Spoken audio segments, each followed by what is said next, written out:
ظاہری نجاست مثلا ہمارے جسم کے اوپر کوئی نجاست آ گئی، کوئی گندگی وغیرہ لگ گئی، ہم اس کو دور کرتے ہیں۔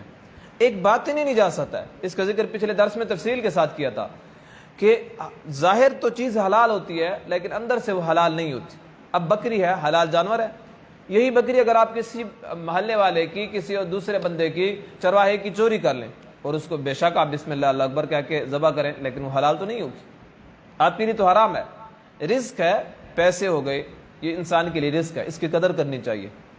یہ صرف اتنا تنگ نظر اور خشک مولوی یا خشک پیر یا خشک بزرگ یا خشک تبلیغی نہیں بننا چاہیے کہ یہ پیسہ ہے بس جس طرح ہو نہیں، یہ رزق ہے، اس کی ناقدری نہیں کرنی چاہیے۔ جس طرح ہمارے یہاں بعض دفعہ شادی کے موقع پہ اس کو پھینکا جاتا ہے یا بعض لوگ نعت خوانوں کے اوپر پھینکتے ہیں، یہ رزق کی ناقدری ہے۔